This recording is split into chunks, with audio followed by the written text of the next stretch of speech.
السلام علیکم ورحمۃ اللہ وبرکاتہ نحمدہ ونصلی علی رسولہ الکریم اما بعد فاعوذ باللہ من الشیطان الرجیم بسم اللہ الرحمن الرحیم رب اشرح لی صدری ویسر لی امری واحلل عقدۃ من لسانی یفقہوا قولی اللہم صل علی محمد وعلی آل محمد كما صليت على إبراهيم وعلى آل إبراهيم إنك حميد مجيد اللهم بارك على محمد وعلى آل محمد كما باركت على إبراهيم وعلى آل إبراهيم إنك حميد مجيد۔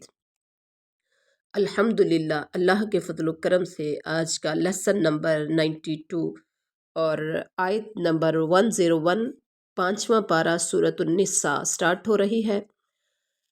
اللہ تبارک و تعالی سے دعا ہے اللہ قرآن کے ذریعے، قرآن سے ہمیں ہدایت نصیب فرما، ہم جو پڑھیں ہمیں اس پر عمل کی توفیق عطا فرمانا۔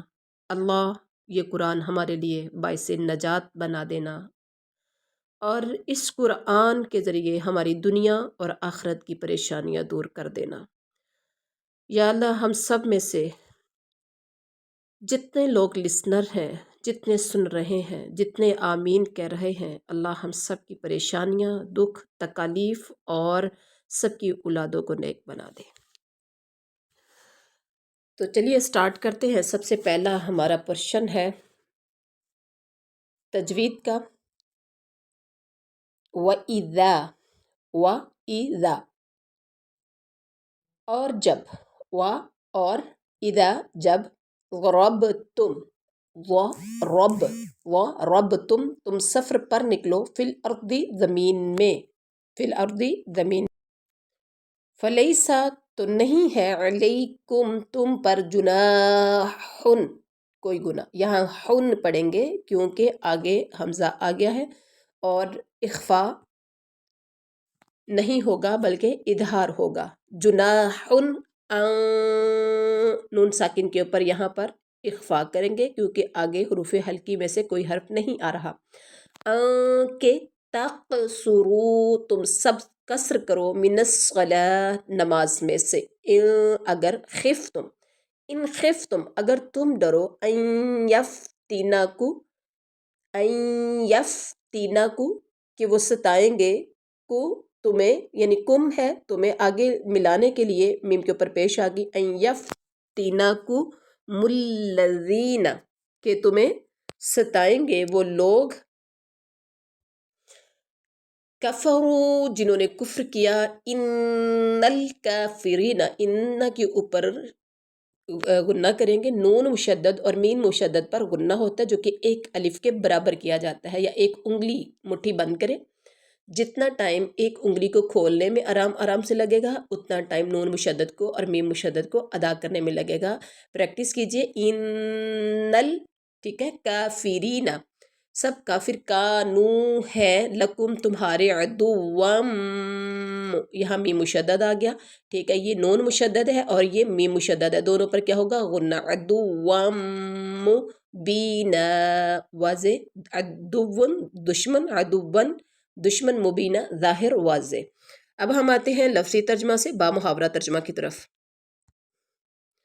وَإِذَا ضَرَبْتُمْ فِي الْأَرْضِ فَلَيْسَ عَلَيْكُمْ جُنَاحٌ أَن تَقْصُرُوا مِنَ الصَّلَاةِ جب تم سفر میں جا رہے ہو تو تم پر نمازوں کے قصر کرنے میں کوئی گناہ نہیں، نمازوں کے قصر کرنے میں کوئی گناہ نہیں، اگر تمہیں ڈر ہو کہ کافر تمہیں ستائیں گے، اگر تمہیں ڈر ہو کہ تمہیں کافر ستائیں گے۔ ان الکافرین کانوا لکم عدوا مبینا یقیناً کافر تمہارے کھلے دشمن ہے۔ اب اس آیت کریمہ میں حالت سفر میں نماز قصر کرنے کا یعنی دوگانہ ادا کرنے کی اجازت دی جا رہی ہے۔ نماز قصر مطلب نماز دوگانہ۔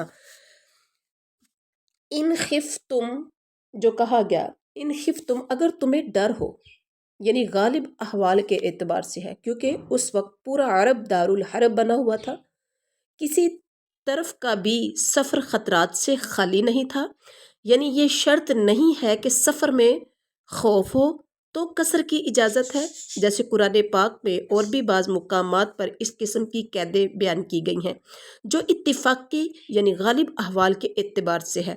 سورۃ آل عمران آیت نمبر 130 میں اللہ تعالیٰ کیا فرماتے ہیں؟ تم اپنی لونڈیوں کو بدکاری پر مجبور نہ کرو اگر وہ اس سے بچنا چاہیں، کیونکہ بچنا چاہتی تھیں اس لیے اللہ نے اسے بیان کر دیا۔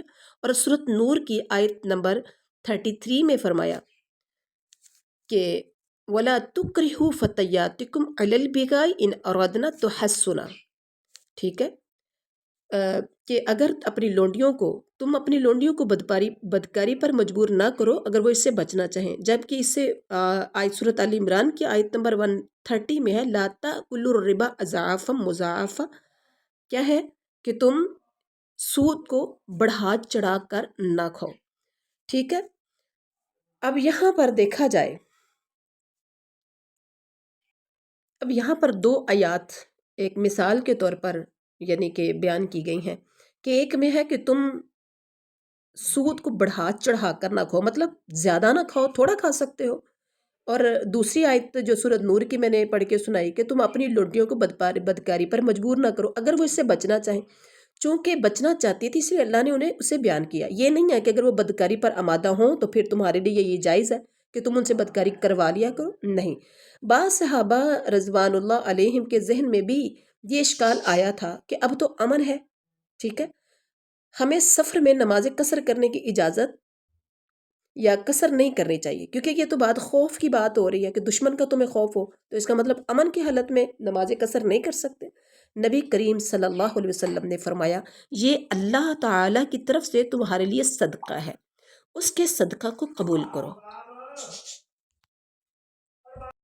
باقی بات رہی سفر کی مسافت کتنی ہونی چاہیے، اور ایام قصر کی تعیین میں کافی اختلاف ہے کہ کتنی مسافت ہونی چاہیے اور کتنے دیر سفر قصر کی جا سکتی ہے، اس میں اختلاف ہے۔ امام شوکانی نے 3 فرسخ یعنی 3 کوس والی روایت کو ترجیح دی ہے کہ 3 کوس پر سفر جو ہے وہ قصر کر سکتے ہیں۔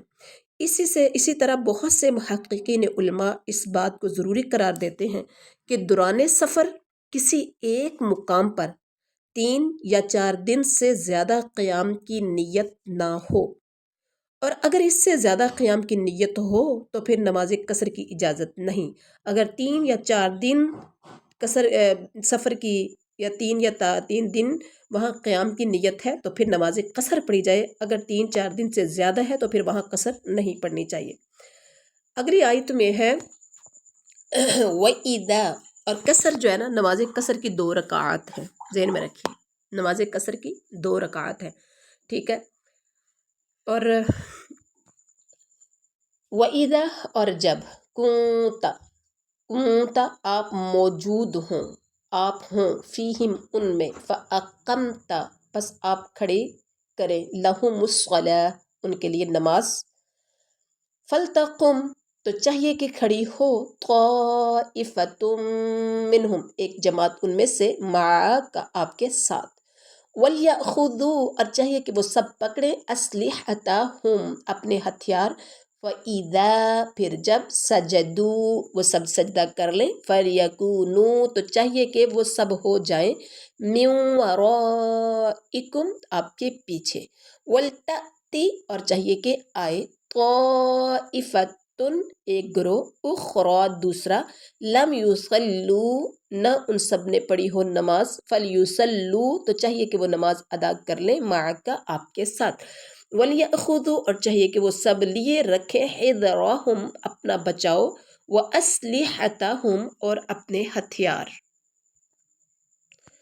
ود الذین چاہتے ہیں وہ لوگ، کفروا جنہوں نے کفر کیا، لو کاش کے، تغفلون سب غافل ہو جاؤ، ان اسلحتکم اپنے اسلحے سے، وامتعتکم اور اپنے سامان سے، فیمیلون تو وہ سب ٹوٹ پڑے، فیمیلون تو وہ سب حملہ کر دیں یعنی ٹوٹ پڑے، علیکم تم پر، میلتن اب عربی پڑھیں گے، علیکم میلتن واحدہ تم پر ایک دم ٹوٹ پڑنا، فلا جناح تو کوئی گناہ نہیں، علیکم تم پر، ان کانا اگر ہو، بکم تمہیں، اذن کوئی تکلیف. اب اس کو پڑھیں گے اذم میم مطرن، یہاں پر دو میم ہے، دونوں میم پہ گناہ کریں گے، اذم میم مطرن، اذن کوئی تکلیف، میم مطر بارش کی وجہ سے، او کن تم یا ہو تم مرضى، کن تم مرضى ہو تم بیمار، کے تضعوا تم سب اتار رکھو، اسلحتکم اپنے اسلحے کو، وخذوا اور سب کے لیے، اور سب لیے رکھو، پکڑے رکھو، حذرکم اپنے بچاؤ کے سامان کو. ان اللہ بے شک اللہ تعالیٰ نے اعد تیار کر رکھا ہے، للکافرین سب کافروں کے لیے، عذابا مہینا عذاب رسوا کن. اب ہم آتے ہیں با محاورہ ترجمہ کی طرف. وَإِذَا كُنْتَ فِيهِمْ فَأَقَمْتَ لَهُمُ الصَّلَاةَ جب آپ ان میں ہوں اور ان کے لیے نماز کھڑی کرو، فَلْتَكُمْ طَائِفَةٌ مِّنْهُمْ مَعَكَ تو چاہیے کہ ان کی ایک جماعت تمہارے ساتھ اپنے ہتھیار لیے کھڑی ہو. فَإِذَا سَجَدُوا پھر جب یہ سجدہ کر چکیں تو یہ ہٹ کر تمہارے پیچھے آ جائیں، اور وہ دوسری جماعت یا دوسرا گروہ جس نے نماز نہیں پڑھی وہ آپ کے ساتھ نماز ادا کریں اور اپنے بچاؤ کا سامان اور اپنا ہتھیار لیے رہیں. کافر چاہتے ہیں کہ وہ تمہارے اسلحے یعنی تمہارے ہتھیار اور سامان سے بے خبر ہو جاؤ. کافر چاہتے ہیں کہ تم کسی طرح اپنے ہتھیار اور اپنے سامان سے غافل ہو جاؤ، تو وہ تم پر اچانک دعویٰ بول دیں، اچانک حملہ کر دیں. ہاں، اپنے ہتھیار اتار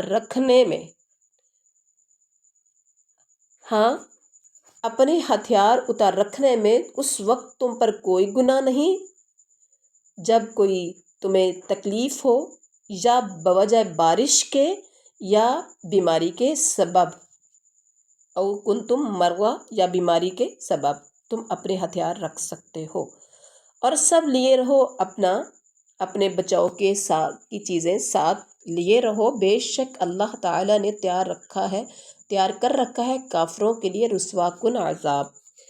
اب یہاں پر اس آیت کریمہ میں صلاۃ الخوف خوف کی نماز کی اجازت بلکہ حکم دیا جا رہا ہے. صلاۃ الخوف کے معنی ہے خوف کی نماز.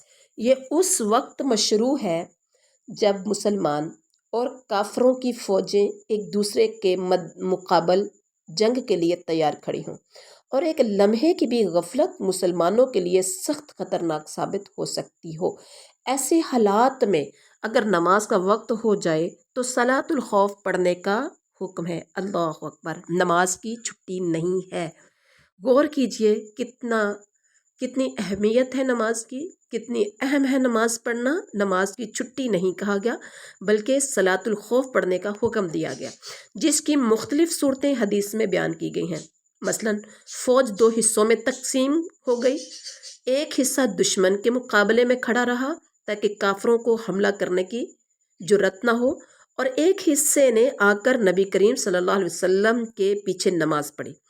جب یہ حصہ نماز سے فارغ ہو گیا تو یہ پہلے کی جگہ مورچہ زن ہو گیا اور مورچہ زن حصہ نماز کے لیے آ گیا. بعض روایات میں آتا ہے کہ آپ نے دونوں حصوں کو ایک ایک رکعت نماز پڑھائی. اس طرح آپ صلی اللہ علیہ وسلم کی 2 رکعت اور باقی فوجیوں کی ایک ایک رکعت ہوئی. بعض میں آتا ہے کہ 2 رکعات پڑھائیں. اس طرح آپ کی 4 رکعت ہوئیں اور فوجیوں کی 2 رکعات ہوئیں. اور بعض حدیث میں آتا ہے کہ 1 رکعت پڑھ کر اتحیات کی طرح بیٹھے رہے، فوجیوں نے کھڑے ہو کر اپنے طور پر 1 رکعت اور پڑھ کر